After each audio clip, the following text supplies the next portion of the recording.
Hey my Wildmore friends, it's a brand new day.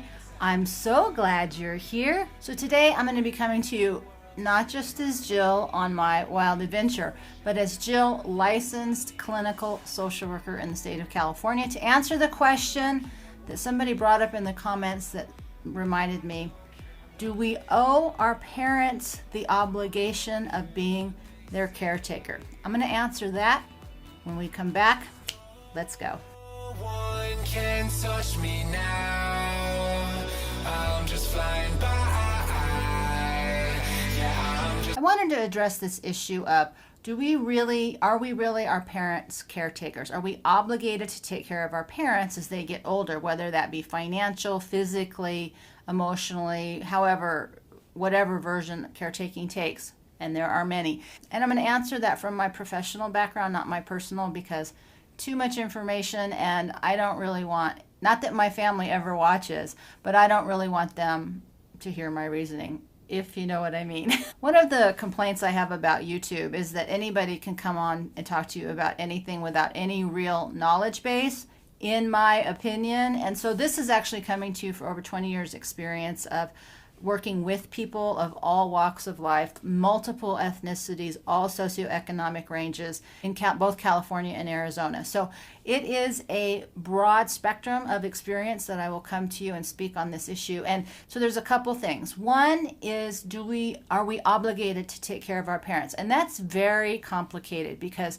that gets, into the spiritual stuff, it gets into the emotional stuff, the mental and the physical. Are we capable? So, what is the history? As a social worker, I never kept, in the healthcare profession, everybody will make you feel guilty and force you to try to be responsible because technically it isn't anybody's responsibility but the individual.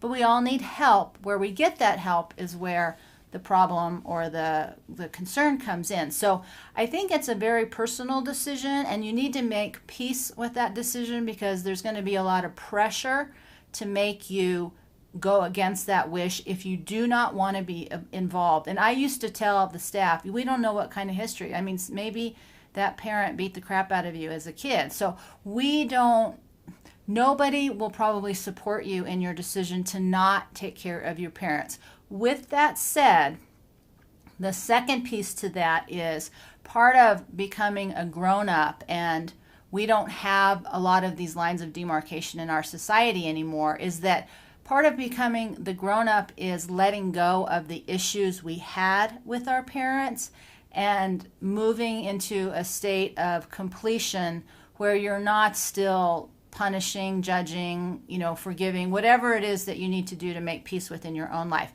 Now, there's certain things that you just can't come back from, and there's certain things that aren't safe. So it's not an absolute. It's just part of the process that you will fare much better if you are caretaking your parents, if you've decided to make peace with the issues with your parents before the caretaking comes into place, or you may find that it is during the caretaking that you really are able to make peace with it. And the last piece of that, in terms of are you obligated, it's temporary. It's something that you have to think about at the end of your life. Do you want to have that as a regret?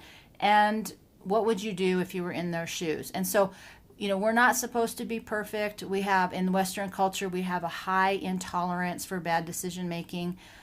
We have a high intolerance for personal discomfort to our own, or disruption to our own life, and that's all legitimate, but it's also real. We are a very youth and functional driven culture. Even though we pay you to be a victim, we expect you to function, and when we can't do those things anymore, we're often quick to close the door. So that's sort of the personal obligation. The second piece that I want to talk about from a professional standpoint is that the system, and one of the reasons I'm talking about all these things in terms of aging and caregiving, is the system has no way to handle the upcoming burden as it is, because right now there are many, many people falling through the cracks. And the reality is you can't force family members to be responsible. You can't force the system to do everything it needs to do. And there is no perfect solution. And I won't tell you the number of people that show up Saturday night at midnight in the emergency room with, I can't take it anymore. I'm like, why can't you show up at 10 o'clock on Tuesday? So the truth is that it's a problem. It will get dealt with. The resolution will usually be unacceptable to everybody. It's been in a crisis mode. It will be in a crisis mode in the present, and there will be crisis mode in the future. Some people will do really well. Some people will fall through the cracks. Some people will die. Some people will suffer. There is no way to make a perfect solution for every single person on the planet.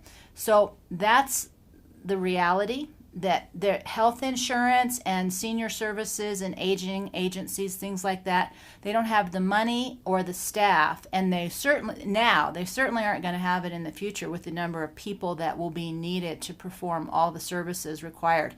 That's just not going to happen. So people are going to suffer. There's going to be crappy consequences.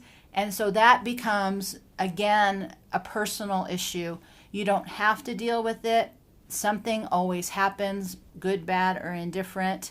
That's part of life. That's part of the process. The most important piece is that you make peace with your decision and understand why you are making your choices, because you have to live with the consequences. And whether that is to step in or to step away, there is no right answer for everybody. There's just your answer. And then it makes you really clear why I'm talking to you about getting our own houses in order. Because you think it's bad now, oh my God, it's going to get bad later. So people don't appreciate how big a problem it is until they get into the system and they start to find out what is not available. Again, always exceptions to the rules where people do really well. But if you move forward in life on these issues and you decide that you are going to roll the dice, like we talked about last time, you are rolling the dice. Some people will do well, some people not so much. The rest of us will probably fall in the middle somewhere, some good, some bad.